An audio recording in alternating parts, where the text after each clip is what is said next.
What's the secret of change? We don't fight the old. Instead, we focus on building the new. Welcome to the Table of Change. Come on in and have a seat at our table.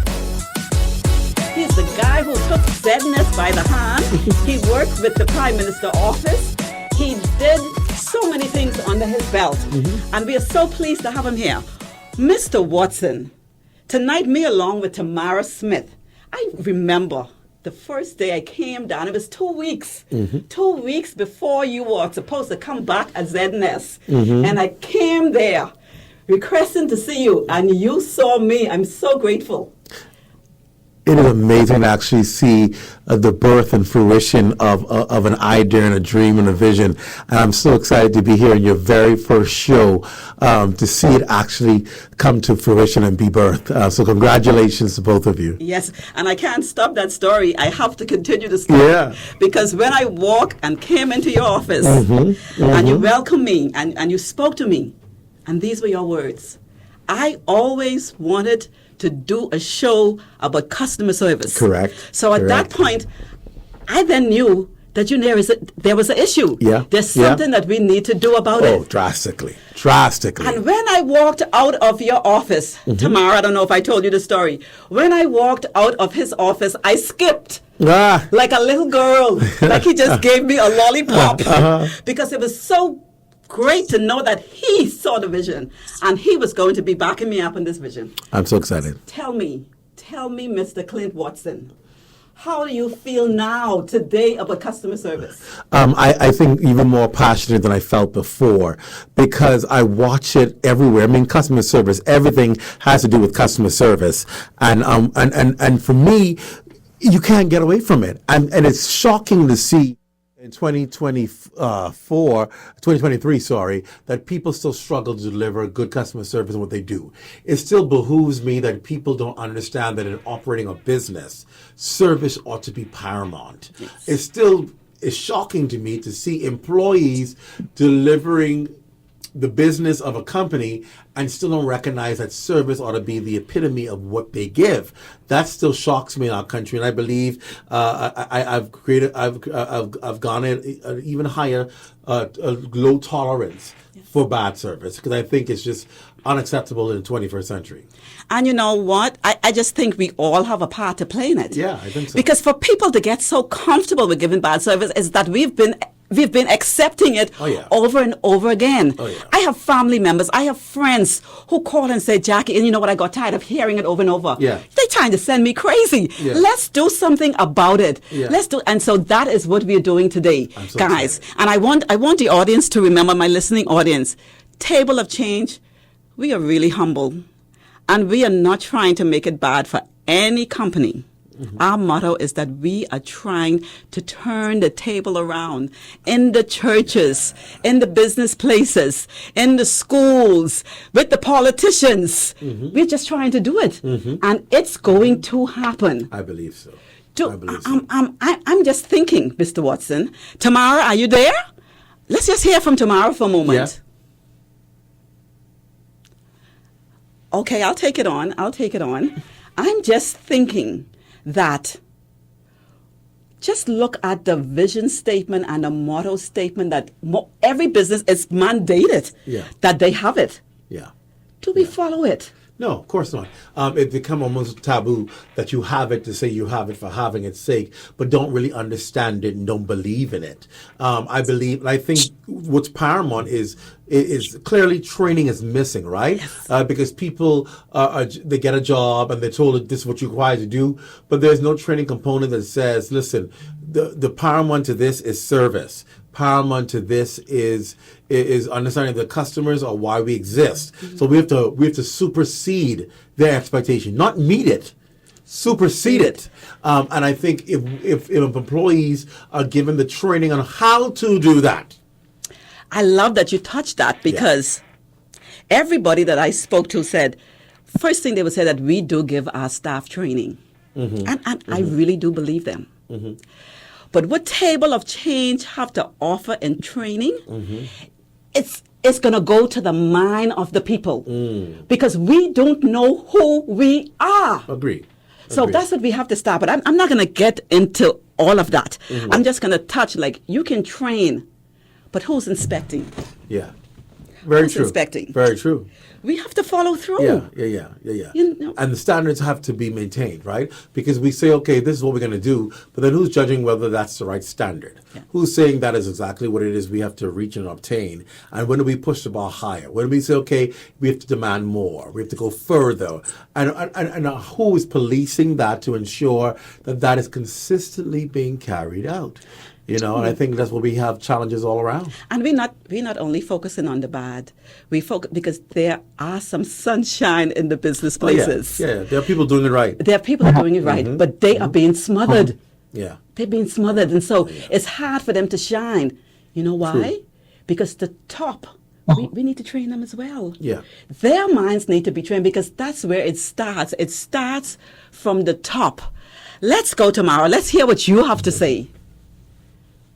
Well, I'm just so excited that Clint Watson is with us today. When I hear Jackie talk about all the great things that you've done, Mr. Watson, in terms of being the secretary to the Prime Minister, the director in terms of ZNS, I wonder what does the Broadcasting Corporation owe us, the Bahamian people, in terms of customer service? I think it's quite evident. Good question you asked that, because before, a lot of people don't think about that. They figured, well, the services that is ought to provide is obviously keeping the country informed, providing information, education, entertainment, inspiration. And if they're doing that, then they're doing it well. But I like to see it beyond that, because that's what your skill is. Now, what is really the mandate? The mandate is to supersede those expectations, right? People ought to get quality programming. People ought to, when they want to do business transactions, they ought to find professionalism. They ought to be able, when they call for information, be able to be directed to, how do I get what it is I need? Yes. We have to supersede the expectations of delivering quality broadcasting. And quality broadcasting isn't just when you turn on the TV or turn on the radio. It's how you do what it is you do. Yes. When you pick up the phone and call the corporation, are you professionally addressed? Are you transferred to the right department? Do they answer the phone? Yes. Do they meet your need? Yes. Do they give you the product what you want? If you want to purchase the program, do you get it in a timely fashion? Is it what you actually asked for, or do they give you the wrong program? All of these are aspects that we tend to overlook, and we under-deliver. And people then say, oh, you're not professional. Oh, ZNS is not good. And so what I try to do is get our team to understand that in everything you do, overachieve it. Yes. Right? Yes. Overachieve it, over-deliver it, so people understand that you're setting the bar high of what the expectations of the Broadcasting Corporation of the Bahamas ought to really be. It ought to set a trend for every other network to follow. Yes. So it's not good enough to just do your job. You have to go beyond the expectations. Yes. So this mentality where we say going above and beyond and we ought to reward you for that, no, that should be your norm. Yes. I don't want to reward you for going above and beyond. I want to reward you for being consistent in going above and beyond. Because anybody could have a one-off. Yes. One-off is not good enough at the Broadcasting Corporation. Going above and beyond ought to be consistently who we're now known to be. And that's how you take service excellence to the next level. And how do we now, if we have a bad experience? Yeah. One like me, if I have a bad experience, is not to beat the person down. Right. I want to share it with them. Of course. Because I want them to be able to see it. Yeah. And then try to change it. Yeah. So how are we going to fight this if we can't even call the corporation's name? Right. I mean, right. it's just to make things better. Right. And I think we have to be to a place where we're mature in our society and the country. Yes. Where we can say, listen, I had a bad experience here. It doesn't mean that the place is no good and don't try them. It means, can you improve on it? Can you improve on it? Can you fix it? Yes. Because it'll do you better than it does me. Yes. Because it'll keep you in business much longer. And people will admire your product. You know, it's interesting you say that. I saw on one of the popular sites people go to talk about issues. I think it's called Noel's Knows. And people normally give reviews or complaints about restaurants they've gone to. And one of the persons was talking about a restaurant and saying, listen, I went there because I heard people talk about how good their food is and whatever have you. And they weren't busy that day, but it was lousy service. Wow. I asked the manager, and the manager came, and the manager made some excuse or whatever have you. And so the owner of that restaurant came onto the Facebook tag and started trying to justify why, rather than just apologize and say, I'll leave it there, we'll do better. They started to make explanations as to why the person complaining complaining, didn't get what they want, and then saying, oh, well, you didn't do this, or we were busy that day, or you asked for this and you didn't ask for that. And decided to justify the bad service. Yes. Rather than saying, listen, that's not our hallmark, we apologize, we want to make it better for you. Yes. And so it made it even worse because people never even thought about, giving that restaurant a chance, who may have given the restaurant a chance, now said, well, why is the owner trying to justify the bad service?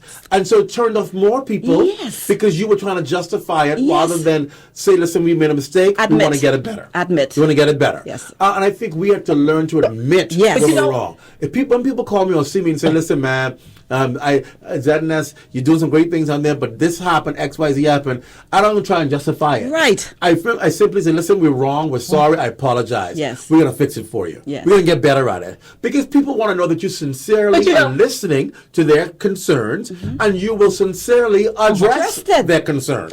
That's all they want. Yes. No one will get it right all the time. Yes. But your willingness to hear and your desire to fix and change tells me that you want to be better at yes. it. And that's why I try to be realistic with people, even online when they make comments. I know last week I saw a thread. I was just going through Facebook. I saw a thread and I noticed it because it said ZNS. And they were complaining about on Father's Day weekend, ZNS 1540 was playing I Thank God for Mama. Right? Oh. And so they were insulted. Because they said, man, this Father's Day weekend, why are we not pushing our fathers? How we get playing and thank God for Mama? Now, I was upset by that because I agree. Yes. That shouldn't have been in our program and lineup, Yes. But obviously somebody wasn't on shift or they wasn't paying attention to the log and they played it. So what I did is I went into the thread and I just said, first thing, let me apologize for that. That's not what we believe in. We support fathers. We've done a number of programs this week to promote fathers. That was an unfortunate error that should not have taken place. We apologize for it. We'll make sure that does not happen, and people just wanted to hear your honesty. Yes, right. Because things will happen. And tomorrow, I'm going to let you go. I'm going to let you come on right now. But when he said, people want to hear your honesty, and we apologize. Yeah. I think now today apologies come with something. Yeah. Gone are the days where you were just going to say, I'm sorry. Yeah, no. It's better if you say, I'm sorry with something. Let's go tomorrow. Let's go. I agree. Yeah. No, in terms of saying I'm sorry with something, I just got to say a quick story here. I went to a business organization, and like we know, if you're ordering chicken and fries or conch and fries, we have to have ketchup or hot sauce, right? Mm-hmm. Do you agree? Right. Yes. Okay. So I went to this organization on a Friday, and right next to the business, there is a grocery store, and they were out of ketchup. Now, this is an essential part of the meal. Will we all agree on that? It's an essential part of the meal. Yeah. Sometimes I feel like we're making apologies because we're not empowering the employee. I just cannot be made to believe that the cashier or someone working right there could not say to the owner, I took $20 out of the register, sir, ma'am, and sent so-and-so to get some ketchup. I agree. So some of the times we get caught up in apologizing for things that may take just a little initiative on the staff or take just an initiative with the employees. And something you said really piqued that out to me in terms of staff. I know as the general manager of the Broadcasting Corporation of the Bahamas, you would find yourself in a situation where you may have to correct an action. Yeah. And, I always tell Jackie, I believe in praising in public and correcting in private. Mm-hmm. So how do you handle a situation whereas you may have to correct the actions of one of your staff? I like exactly what you said. It's a matter of teaching and coaching. I like to see it as coaching rather than chastising or disciplining, right? Because I recognize that we're dealing with adults, right? There's not a school. You don't go to the principal's office to get demerits because you messed up. It doesn't work that way. You're dealing with grown adults, and obviously people need to be coached. I learn better if you're encouraging me in a better way and teaching and mentoring me. Here's why you went this, it was wrong. Yes. Here's what you can do to avoid this the next time.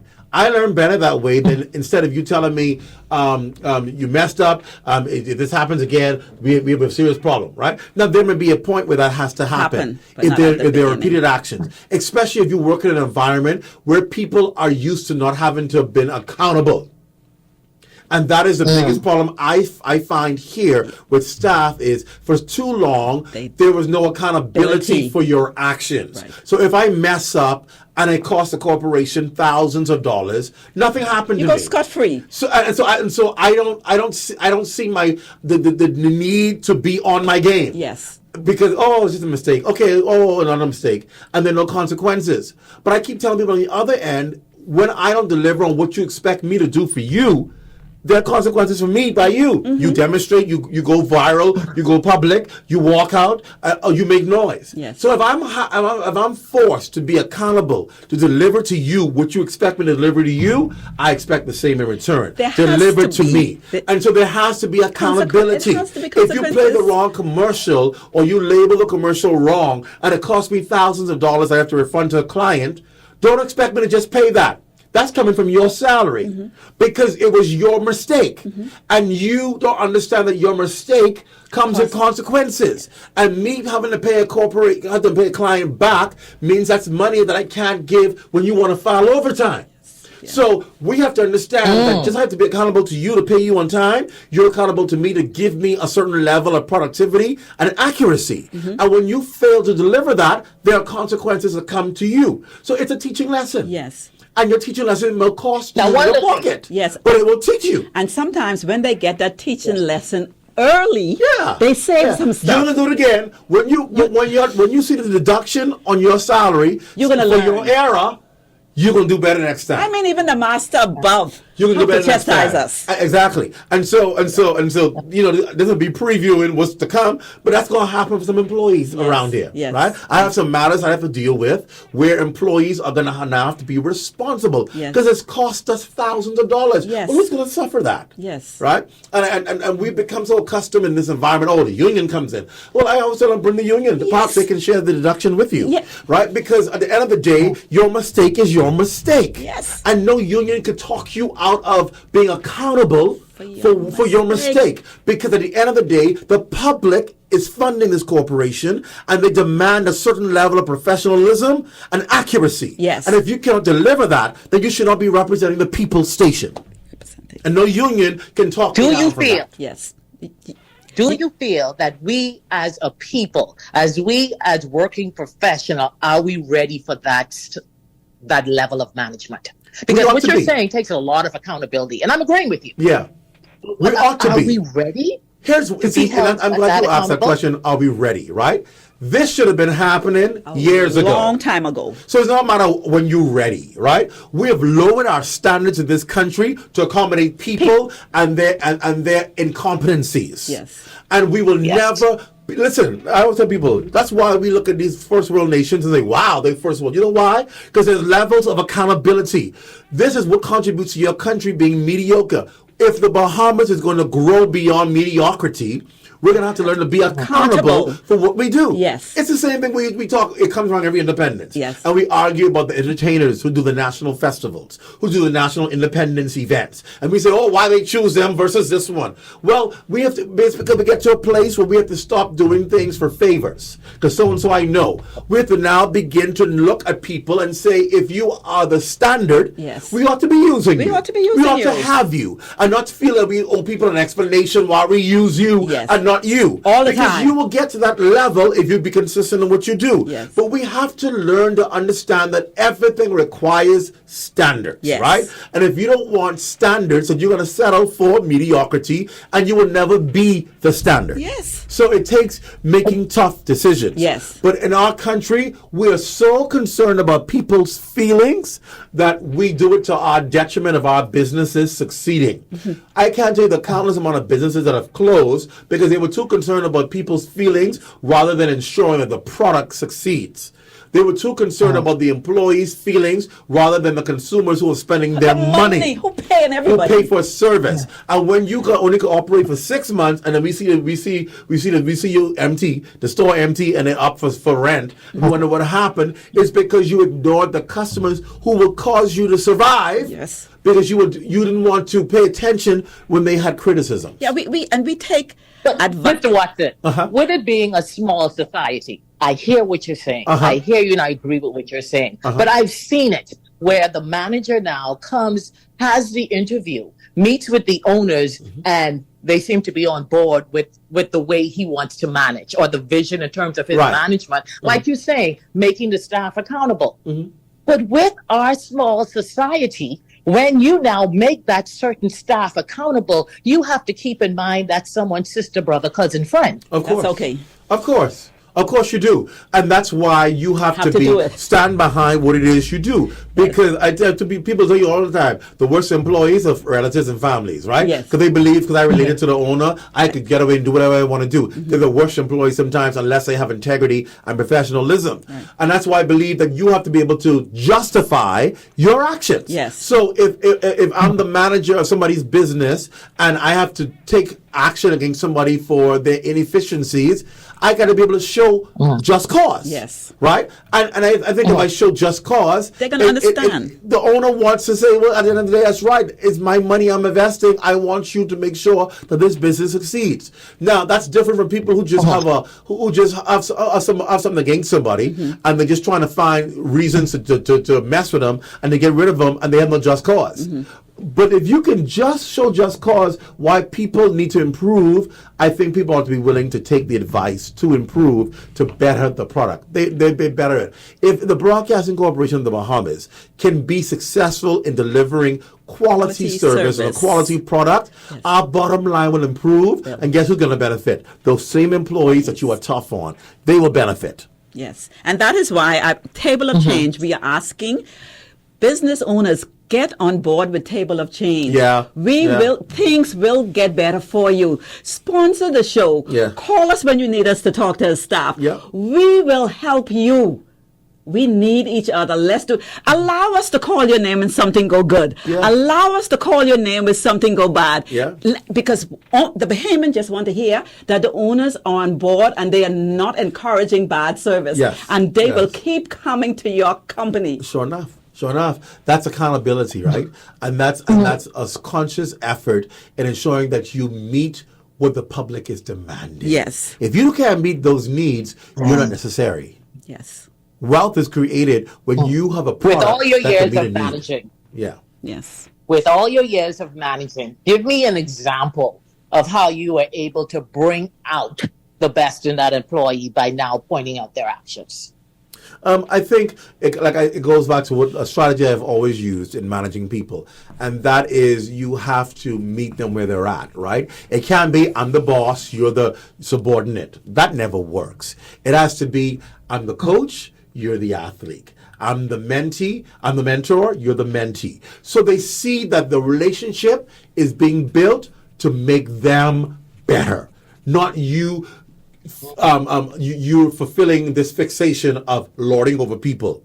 That never works. And when people see that you sincerely have their best interests, it is easy to mold them. But they've got to trust that you do have their best interests. And that comes from you having to first put the foot forward, right? You can't say, I need to see you work hard and then I can reward you. No. They got to see that you have their best interests. In other words, that comes from what you said already. They got to see that you praise them on a regular basis. Before you criticize them, praise them. Before you critique them, build them up. Right? Before you adjust their challenges, let them see that you can praise their strengths. And when they see that, they recognize that you sincerely are concerned about their development. And then when they see you invest in them, right? They believe that if you can invest your time, resources, and effort into them, that you genuinely have their best interest. So when it is time to critique or to shift or to help encourage, they're open to receive it because they believe you sincerely have their best effort. When I came back to the Broadcasting Corporation, I had to spend almost about 9 months to a year just teaching, coaching, and mentoring before changing. I just started making strategic changes because people already figured you're new, you're coming in, or you're going to shake up the place, just change them. No, I had to let people feel comfortable still doing their job, knowing that it's not on the line. Show me your best effort. And if it works, let's keep it. If it can be fixed, let's tweak it. But I wanted them to have the opportunity to show their best foot without feeling intimidated that I was going to get moved or changed.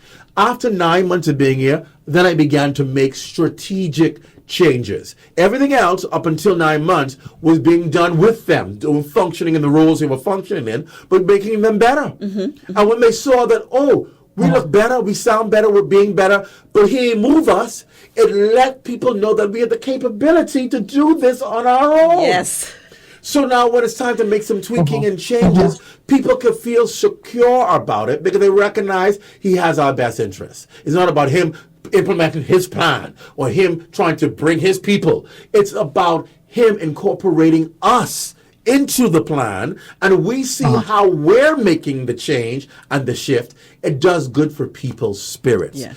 To show that they're capable. That's what leadership is about. Leadership is about showing people that you can be a better you. Yes. And I can help pull out the better you in you. When people see that you're concerned about developing them, then they will push give your you business. the whole reign Yes. to fully do what it is that they have to do. Yes. And that's been a strategy that I've used when I was at Eyewitness News, a strategy when I used when I was at the Office of the Prime Minister, and a strategy that I'm using here at the Broadcasting Corporation. Even though you may be the leader or the person in charge, doesn't give you the right to just impose on people your plan. Your plan cannot be successful without the people. And you are nothing without the people. So get off your high horse. Don't think it's about you. Recognize that your most prized resources are those people. And invest in the them. people. Let them shine. Let them be great. Let them feel comfortable making mistakes and getting back up. And they will be your best team. Yes. And that formula has never failed me. Now, I always have to do a little sticking, Mr. Watson. Now, you would be faced, and I would want to say you, if you are in a management position, and like how you're trying to get people to, buy into the concept and trying to change the mindset. What happens now if you are a manager in an organization where this employee has been employed for 20 years and they are this brother, sister, friend? How do I, as that manager in this major corporation, overcome that obstacle? Well, if it comes to a point where we have to make a decision as an organization, do we keep you or let you go? So here's the challenge I had when I came here. Managers weren't managing. Leaders weren't leading. They weren't. That's the problem. Right? Say it again. Say it again. Managers weren't managing. Leaders weren't leading. So it was really the line staff who was kind of running the corporation. Doing their own thing. Right? And that's never good because that's never the order God intended for leadership, right? Whenever things are not in order in the way God, chaos happens. Right? Chaos happens. And that's what happened in some areas here in the corporation.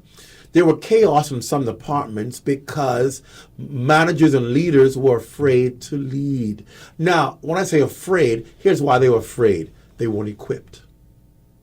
So what I had to do is what I've been doing for the last 6 months. I had to pull managers and bring them in to training sessions to teach them certain skills on how to lead so they can be effective in managing and in leading their teams. And so when they did that, they were more comfortable in being able to say, well, you're not working out. You're not functioning, even though you may be so-and-so. We have a mandate that we have to deliver. I need you to be a team player. And if you can't be a team player, then you're not going to be able to function here. But that comes with a degree of comfort when you, as a leader and manager, understand your role in nurturing people. Okay, we're listening to Table of Change. Yes. Don't turn off those radios. We will be right back with more. Get your phone lines open. You can start calling. Table of Change.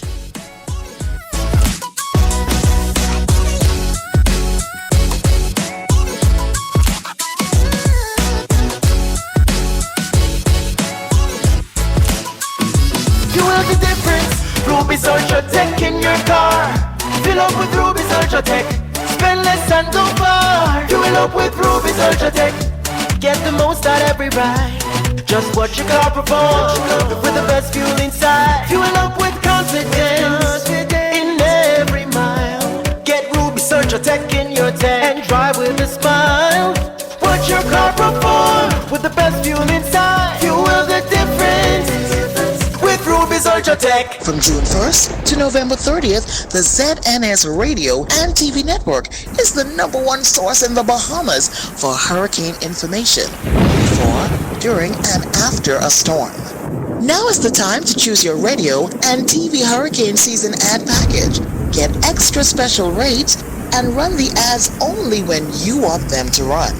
Call the ZNS sales office today at 502-3800. Transform your space with elegance and style. Introducing We Buy You Sell, your destination for premium tiles. Immerse yourself in a world of endless possibilities. From stunning mosaic marbles to contemporary wooden designs, our tiles redefine sophistication and durability. At We Buy You Sell, we believe in turning dreams into tiled reality. Dive into our showroom at number 163 Robinson Road, or explore our curated collection online at WBUSBahamas.com. Elevate your surroundings with We Buy You Sell, where every tile tells a story. RBC. Are you buying a home, renovating, or exploring mortgage options? With cash back and up to 90% financing, we'll find the perfect mortgage for you. Pre-qualify in just 60 seconds and get connected with a mortgage specialist today. Visit rbc.com/mortgages/all of you. RBC. Conditions apply. Beat the heat this summer with ZNS and Comfort Suites. This July, you can win a cool, relaxing staycation at Comfort Suites on Paradise Island. Starting July 1st, listen to the Good Morning Bahamas show with the one and only Hope Shelly Ann on Radio Bahamas 1540 AM, 104.5 FM, Monday through Friday, 6 a.m. to 10 a.m. And be the fifth caller when you hear this sound. You're into the win. It's as simple as that.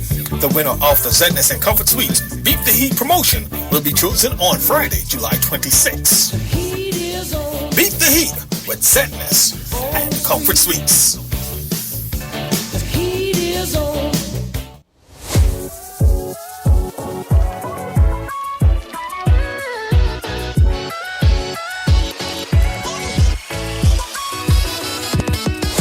Table of Change is back. I know you're still there. Come on, Nassau. Come on, call at 300-8255.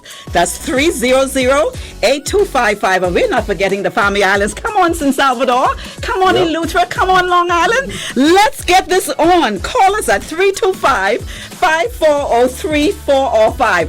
We are waiting for you. Table of Change. Let's get this going. We are making a change. Sure enough.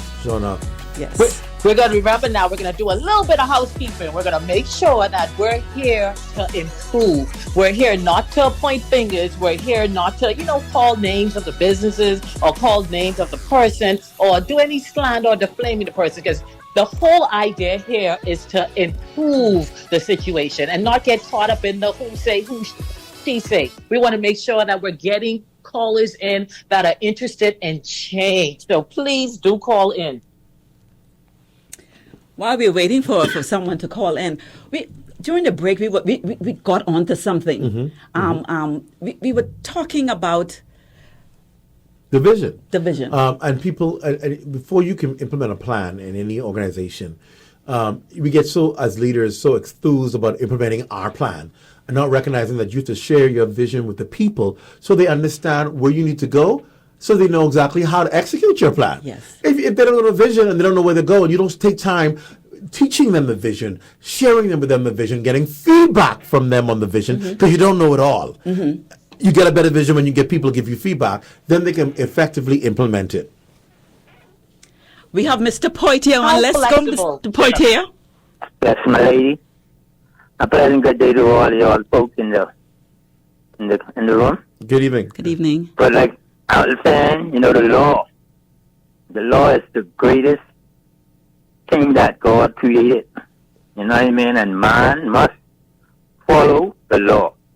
Why we break the law because certain reasons, but y'all on the right topic is to try put it back as it was, And I appreciate that. We need this type of talk long time, from Finland time. Not just now, but, Finland's supposed to put it right too, So I hope we get it right before we pass away.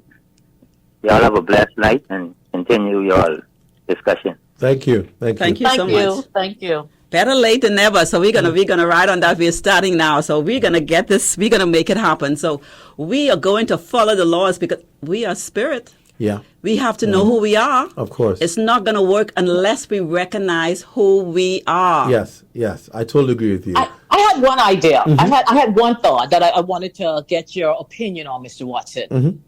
In terms of a company's vision, if this company has been open for the past 30 years, is it fair for the company to have the same vision that they opened with 30 years ago?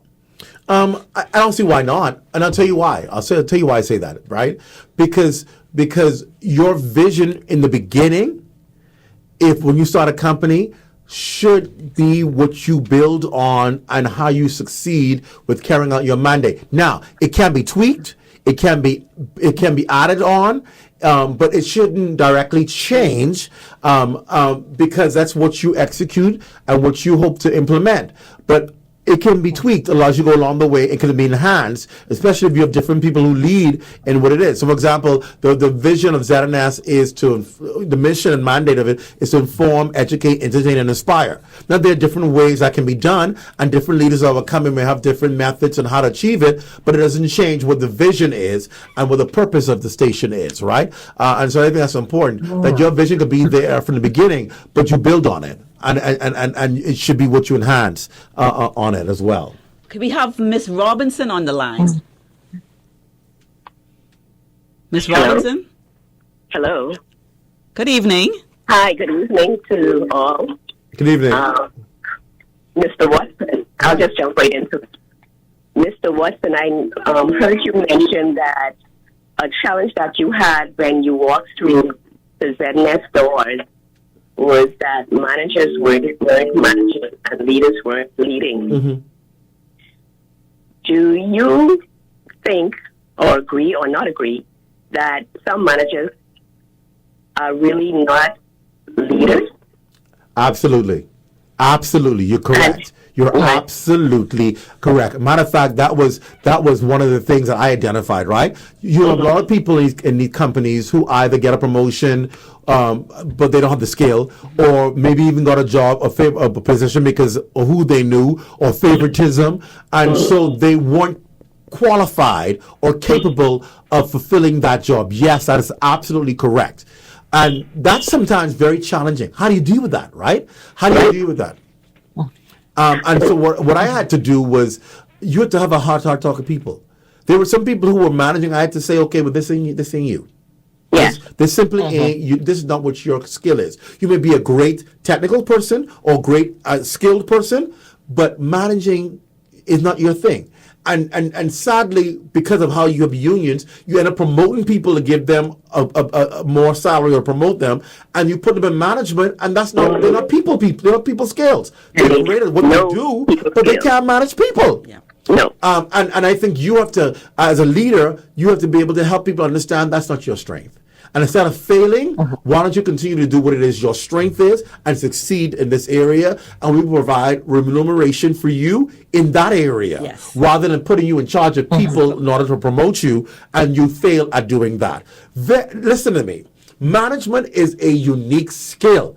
Everybody cannot do it. Yes, it's a calling. It's a calling. Because first of all, you have to be a person who loves dealing with people. People. You cannot be a manager if you don't like people. No. You cannot be a manager if you worry about your career and only you. Because a manager is not concerned about their career. A manager is concerned about developing someone else's career. Correct. And so I had to literally tell people that no, if you're not interested in building somebody else, this ain't the role for you. You just be a great person that you are, doing the job that you're doing, but I can't put you in charge of people, because I have to put people whose focus is developing people. That's what managing and leading is all about. It's developing somebody else's skill. That's why I knew I couldn't do this job unless I was ready to invest all of my time and energy in developing people. If I said, I can still be a great reporter, I haven't been a street reporting, I would be a great manager. But at the end of the day, I'm still trying to develop my career and not worrying about other people. I had to get to a place where I recognized it was time for me to pour back into people and to allow other people to be great. and other people have opportunities, and step aside and let them shine. Doesn't mean I still can't do what I do, but that's not my main focus. My main focus is in building and developing people, and that means my managers have to have the same focus. Yes. It has to be a people. I came here with a motto that says people first. People first. And I told them that would always be what my motto as long as I'm here, because as leaders we have to be focused in developing our people rather than developing our own career path. And so, Ms. Robinson, sometimes I feel like even when you do it, you might be making that manager so happy. Yeah. They might even be uncomfortable in positions. So when they hear I can move you someplace where you're more fitted, they would love that. And so sometimes we need to look and know our staff. Let me tell you, it's the biggest problem in public service today. The biggest problem in public service today is we have people in management who are incompetent. Yes. Yeah. People who are not leaders. And that's why so many people are so depressed and discouraged going to work every day, because they don't have leaders and managers who can motivate, encourage, and help. They just have people who either my MP put me here, or it's my party who put me here, or I know so-and-so, or I was doing favors and tricks with so-and-so, so I get promoted. But my skill in developing people. Why did you call that word? You call my MP put me there. And we know from back in the day, this is not based on any party. Right. I had people said to me, we can't talk to the people who the MP. I said, if I was the manager and a staff come to me and I'm asking them to do something and they're not listening, and they tell me the MP, I love that. That's like, thank you for saying that.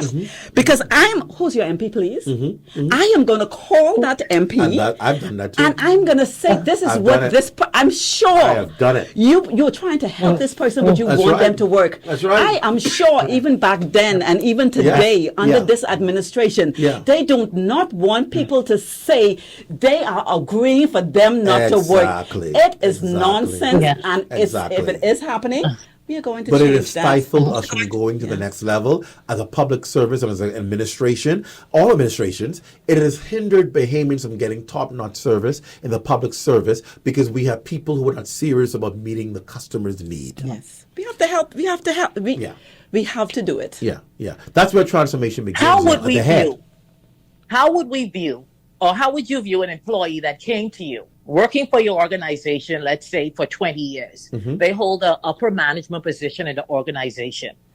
Can that employee or that manager now feel free to come to you and say, Mr. Watson, I am burnt out? Oh, yeah. Yes.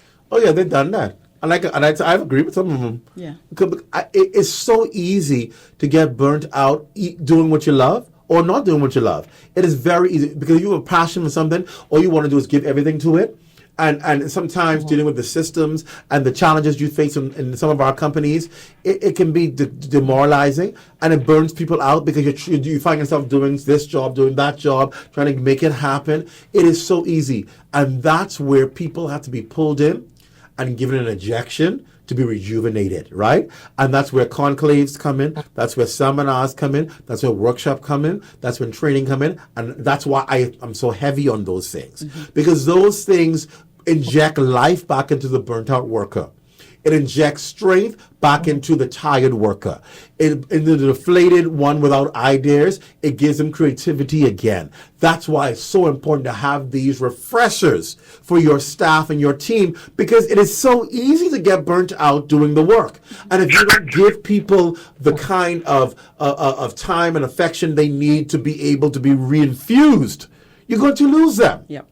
And that means sending people sometimes away, taking them in sessions. If you'd like to make a call, please hang up and try. And that means giving them training opportunities. That means giving them refreshers. That means giving them fun days, things where they can relax and just enjoy themselves. And listen, I go to Intercom sometimes here in ZNS, and I say, okay, we're going to do a game. First person who can do X, Y, Z, bring it to my office. We do little stuff like that just to create synergy amongst people, do little fun activities, and give out some prizes so people can exhale. Listen, do not miss out. If you are not in your calling, it's so easy for you to get burned out. And again, when we know who we are, we know we are not only flesh, we are spirit. You need to get connected with your spirit before you leave anywhere while you're doing what you're doing. That's an injection too. I'll tell you one of the things, and I'm glad she raised that question, because One of the things I tell staff, and I said it to conclaves and meetings, find something outside of this job that you love doing. Because if you make your world this job, you have nothing else to balance your life and to bring your stress level down. Yes. If it's your family, if your children, your loved one, your spouse, your girlfriend, your boyfriend, whoever it is, find some outlet that you can leave here and run home to and celebrate. It will do you good to have something that you can cling to other than just this work. Now, Jackie, I have one person asking me a question. There's always the meeting on the side of the meeting. She's texting and she's like, please ask him this. What do you do if you have older group of staff, or a group of staff that's been with the organization longer, and now here it is, you brought in this new fresh individual who is bought into your vision, who is interested in the training, but now they're faced with the employee that sits in the cubicle next to them that says, we got to do training again. What more they want us to learn? Ain't nothing else for me to learn in this organization. Let me tell you about that. So, you must how do you now you write now deal script with that as a manager? So you must be writing down a script here, Zed. Say you writing the script. Listen to me. I've seen it. Right? And that's where that calls for strategy, right? Because here you are, this new, excited, innovative, probably very gifted, talented employee who you're now trying to provide training from to take the next level, and the staff who's saying, okay, here we go again, what it's all about. And they bring in new people all again. They're bringing in these new people, and they trying to elevate them, and be sitting right here. And what I've had to do was marry the two. Now that's strategic because you have to be able to bring the old and the new together and marry them. And what has to happen is there has to be a new perspective you bring to it. Here's what we bring to the table. Here is how it will work together. Here's how we will work together. And that old has to bring their perspective to the conversation. So they don't feel as if you're leaving me out. But they also see the need for that upgrading skills. They see the need for that improvement of skill. And the new together with the old share stories. I found that it works best when I say to the person who's been here before, share with us how y'all did it this way, how it works. Share with the new people what they should expect. And when they find themselves being able to contribute to the development of people, then it begins to become something exciting rather than, not this again. Because they feel as if now I'm now pouring into somebody. We have Miss Hunter on the line. I encourage young people who are in that situation, if you're dealing with an employee that's been with the company longer, give them the respect that they have been there longer. Of course. Don't just shut them out and think that they're valuable. No, they're valuable. Or nothing valuable. Different areas. Because there's a reason why. We have a call, Tamara. Let's take this call. Miss Hunter? Yes. Good night. Good night. I'm Miss Hunter.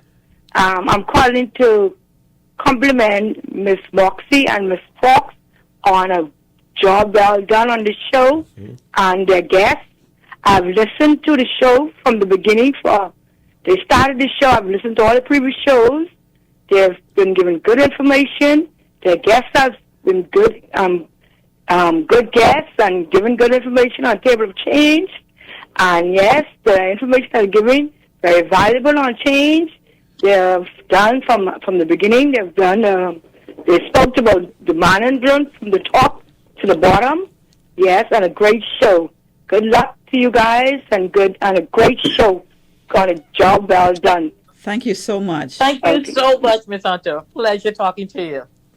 Thank you so much. Remember, Family Islands, you can call in 325-540-34 or 4 or 5, and Nassau 300-8255. Call us. We're waiting to hear from you. This is all about people. It's Table of Change and the Bahamian people.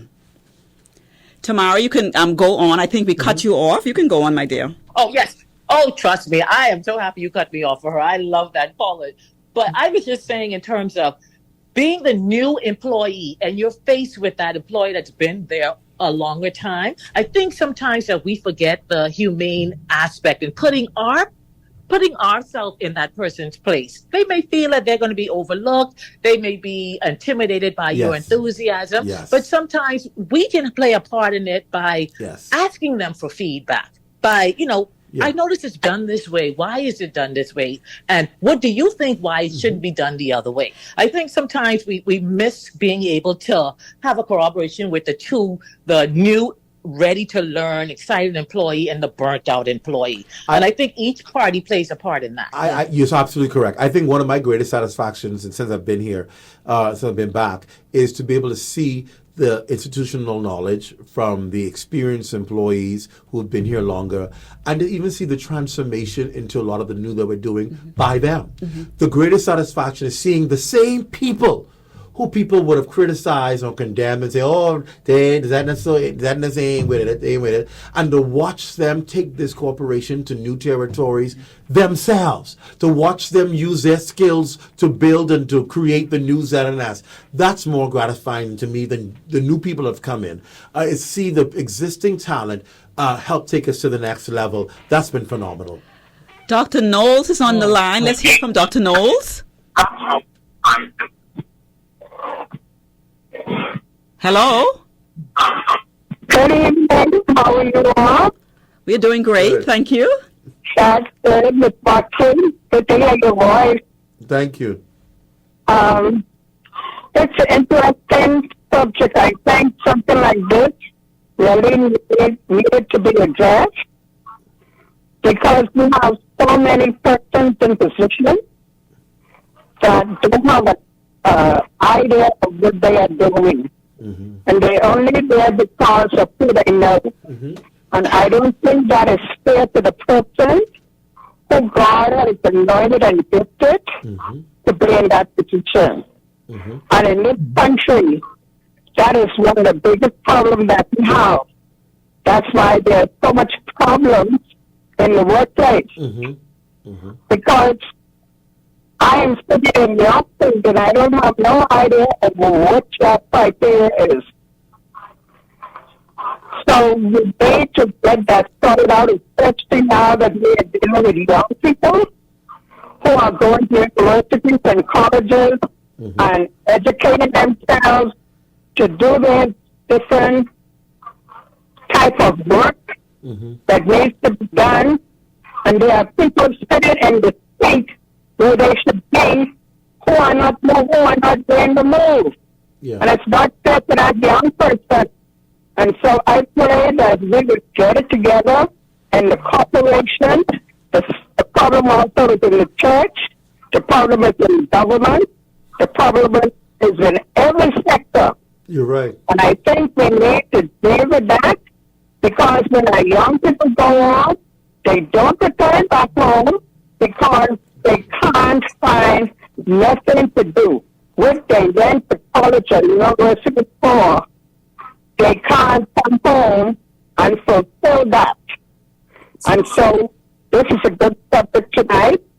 And I pray that we can, as the Indians, that we would get it together before it's too late when we lose our young people that needs to be here. And they're not coming back home to universities because too many persons are sitting in the lounge. They need to know their role. If they don't know what they're doing, okay? You are right. Move them. Yes. You all have a good night. Thank you so much. We have another caller, Mr. Wilson. Yes, good evening. Good evening, sir. Yes, wonderful show that's going on, and I just want to just express my view. I've been enjoying the show and listening to the feedback has been excellent. I believe also, too, that in the workplace, there are managers, business owners also need to be trained in this area because, for example, I was a manager in a company, and I've always been a business people-oriented person. And I remember being hired in this company as the manager of the company. And the first thing, if you want your people to learn about customer service, leaders has to lead by example. Yes. And to show the employees how to do it. And sometimes it means spending one-on-one with them, taking the time with them.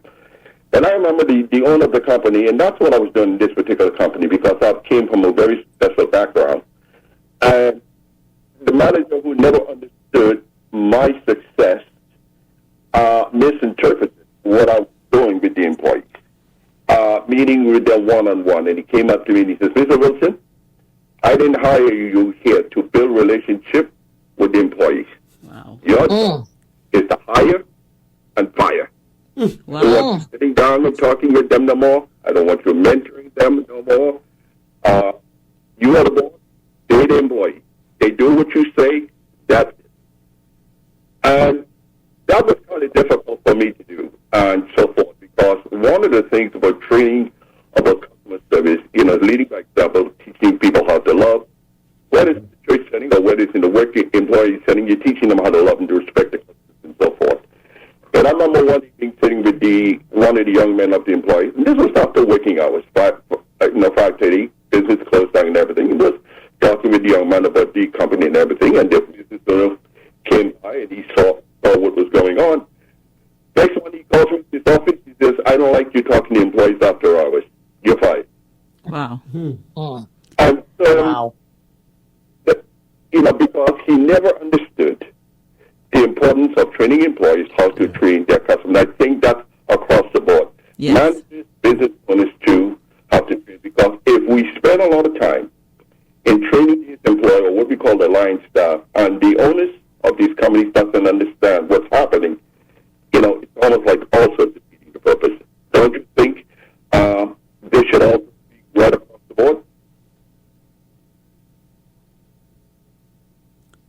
Hello? Hello? Yes. Yes. Mr. Wilson, I just need you to make me a promise. We're running out of time, but next week, just please make sure you are the first caller to continue what you're saying. We're running out of time. No. Table of change. Okay. Tamara? Mr. Watson, we have to thank you for being on the show. My pleasure. You have so much going on, being the general manager of ZNS, all of your hosting and your great shows and Eyewitness News. And I just want to tell you, you added so many valuable nuggets today. But one of the things that I just feel the need to encourage you in terms of, don't allow anyone to take away your enthusiasm. Because we as staff, we need it. Yes. We want it. You just sounded like a breath of fresh air, and I know it must be a pleasure working with you. Jackie and I were so happy when you said you would come onto the show. We are grateful that you came, and we look forward to all the great things that ZNS is going to be doing.